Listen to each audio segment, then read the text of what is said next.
Bonjour et bienvenue dans ce journal. Le Val d'Oise solidaire d'Haïti. Les collectes de dons se multiplient de Besançon à Auvers-sur-Oise en passant par Cergy. Vendredi, le Conseil général du Val d'Oise a voté une aide d'urgence de 100 000 € et ce dimanche, les Haïtiens du Val d'Oise se sont recueillis. Une messe exceptionnelle a été célébrée à Pontoise. Adrien Hilpert y était. Recueillement et solidarité samedi matin à Pontoise. Pour soutenir les plus de 5000 Haïtiens du diocèse, Monseigneur Rio Creux, évêque de Pontoise, a célébré une messe. À cette occasion, il a prononcé un appel à la prière et à la générosité des catholiques du Val d'Oise. Et j'ai souhaité ainsi m'associer en exprimant dans ce mot tout simple de la compassion, c'est-à-dire souffrir avec dans cette grande détresse des Haïtiens qui sont ici, dans le Val d'Oise, en France, et surtout des Haïtiens là-bas, avec les images que nous avons pu voir. Cette catastrophe naturelle a directement touché l'épiscopat du Val d'Oise. Le diacre de Cergy, Claude Saint-Amour, haïtien arrivé en France il y a 30 ans, a perdu des proches dans le séisme. Ce week-end, des quêtes exceptionnelles ont eu lieu dans chaque paroisse. Les dons seront reversés au Secours catholique. En bref, 30 morts sur les routes du Val d'Oise en 2009. La préfecture vient de rendre public le bilan routier. Près de la moitié des tués sont des conducteurs de deux roues. À noter que le nombre de piétons tués a été divisé par 3 entre 2008 et 2009. L'actualité, c'est aussi à Fos, cette marche silencieuse qui a réuni entre 600 et 800 personnes en mémoire d'Adrien, 19 ans, battu à mort mercredi soir à Sannois par une bande de 4 ou 5 individus. L'enquête a été confiée à la brigade criminelle de la DRPJ de Versailles. Elle devra déterminer les circonstances et les motifs de l'agression. En bref, 4500 employés d'Atos Origine attendus à Besançon. Il s'agit de l'un des principaux acteurs internationaux du secteur des services informatiques. Le siège d'Atos Origine et ses services prendront place sur environ 45 000 mètres carrés dans l'immeuble River West, développé par Achero. Les salariés d'Atos rejoindront les 750 collaborateurs de la société américaine EMC2 qui doivent s'installer dans ce bâtiment d'ici quelques jours. Le River West s'inscrit dans une vaste opération de recomposition urbaine de Besançon, comportant de nouveaux logements, des commerces, mais aussi des équipements scolaires et sportifs et des bureaux. Il bénéficiera du réaménagement des berges de Seine et des espaces publics, ainsi que des projets de développement de la voirie et du tramway. Bien sûr, le tramway, je vous le rappelle, qui est attendu pour 2011. À cette date, Besançon sera à moins de 15 minutes du quartier de la Défense, quartier d'affaires.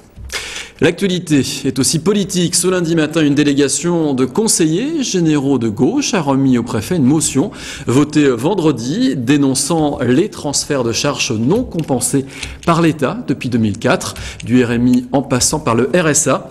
Le président PS du département a fait éditer une facturette montant 120 millions d'euros. Didier Arnal s'est entretenu avec le préfet. Il espère maintenant une réponse rapide quant au remboursement partiel ou total de ces 120 millions avant le vote du budget le 15 mars prochain. Ou fin mars prochain. On écoute Didier Arnal au micro de Brice Martinelli. Nous avons voulu, alors certes par un acte symbolique, mais les symboles ont parfois leur importance. En l'occurrence, concernant le Conseil général et concernant les dépenses sur lesquelles nous sommes en difficulté et qui sont aujourd'hui des dépenses obligatoires dans un contexte de crise et de situation sociale qui est celle de notre pays et de notre département.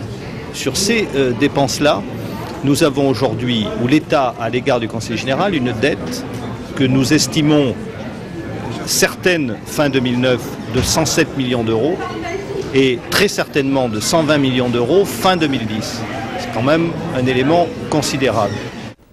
Politique, toujours avec Valérie Pécresse, la chef de file de l'UMP pour les élections régionales en Île-de-France. Elle était à Garges-des-Gonesse samedi avec la tête de liste pour le Val d'Oise, Axel Poniatowski. La candidate a débattu avec les associations locales pour l'égalité, sur l'égalité des chances. Regardez ce sujet, il est signé Adrien Hilpert. Valérie Pécresse a choisi l'Est du Val d'Oise pour son premier rendez-vous de l'égalité des chances. Pour la ministre de l'Enseignement supérieur, candidate à la présidence de la région, l'Île-de-France doit jouer un rôle plus important dans la formation professionnelle pour réduire les inégalités entre les territoires. Je pense que sur cette question de l'alternance, de l'apprentissage, il y a encore beaucoup de choses à développer. Moi, je crois qu'il faut désormais que la région finance beaucoup plus l'alternance après le bac. Parce qu'il y a beaucoup de jeunes qui hésitent à poursuivre leurs études après le bac parce que, s'ils ne peuvent pas gagner leur vie en même temps, c'est tout simplement pas possible. Donc la région peut faire un plus et elle peut aussi donner des bourses spécifiques pour les jeunes qui ont décroché, qui sont partis travailler et qui aimeraient revenir dans un circuit d'études. Les habitants ont montré du doigt les problèmes d'accès aux prêts étudiants ou aux bourses, le manque de grandes écoles dans l'est du département ou encore la faiblesse des moyens accordés aux associations. On s'est beaucoup focalisé sur l'élitisme, donc le pensionnat ou les internats de l'excellence, la cordée de la réussite, mais la grande majorité des élèves, c'est souvent des élèves qui vont aux études, qui ont des moyennes, donc ils ne sont pas les premiers de la classe mais qui ont envie de s'en sortir, et là j'ai pas vraiment eu de réponse. Et autour de tout ce qui est l'égalité des chances en dehors de l'école, ça a été le vide sidéral. Lors de cette rencontre avec les associations, Valérie Pécresse a néanmoins proposé plusieurs pistes de réflexion pour instaurer une véritable égalité des chances. Toutes ne relevaient pas du ressort de la région, mais la candidate n'a pas manqué de rappeler son appartenance au gouvernement.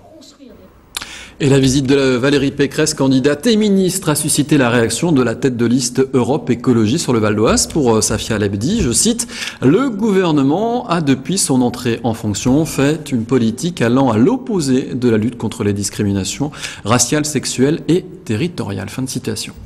Et au sujet des régionales, une réunion débat se tiendra mardi au théâtre Sarah Bernard de Goussainville en présence du député socialiste Pierre Moscovici et de la tête de liste PS aux élections régionales dans le Val d'Oise, Ali Soumaré. Et revenons à Garges-les-Gonesse. Ce même samedi, une manifestation s'est déroulée devant le magasin Kiabi. En novembre dernier, rappelez-vous, on vous révélait l'existence de contrats étudiants abusifs chez l'enseigne Kiabi. 2 mois après, les salariés du magasin de Garges-les-Gonesse ont de nouveau manifesté pendant 3 heures. Ils voulaient sensibiliser la clientèle. Regardez ces images, elles sont signées Adrienne Père. Profitez des soldes, les étudiants aussi sont en solde. C'est par ce slogan que les manifestants ont alerté la clientèle de leur magasin Kiabi. Depuis le mois de novembre, ces étudiants salariés de l'enseigne de vêtements dénoncent leur contrat qui, selon eux, ne respecte pas le code du travail. Ils se veulent de véritables porte-parole. Il y a des milliers d'employés qui ont ce contrat-là et qui n'osent pas parler, qui n'osent pas revendiquer leurs droits. Et c'est important que le collectif se renforce pour dénoncer ce type de contrat-là. Les langues ne seront pas faciles à délier pour autant. Pour Joël, étudiante et salariée de Kiabi depuis près d'1 an, les choses se sont compliquées après son intervention devant notre caméra début novembre. Kiabi a cessé de m'appeler pour venir travailler. Donc voilà, ça fait 2 mois que je travaille plus chez Kiabi, mais je suis toujours salariée. Pour la CGT et les Verts venus soutenir ces salariés, la réponse aux difficultés de ces étudiants doit être avant tout politique.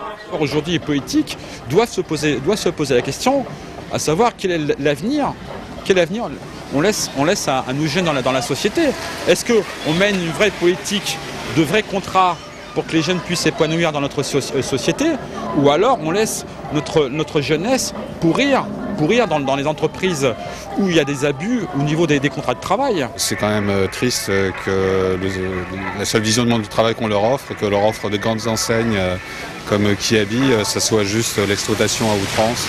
Preuve que le mouvement n'est pas vain, Kiabi assure que depuis novembre et la médiatisation de l'affaire, le type de contrat dénoncé par ces étudiants n'est plus utilisé pour les nouvelles embauches. Voilà, ce journal se termine. Merci de l'avoir suivi. L'info continue bien sûr sur vonews.fr. À demain.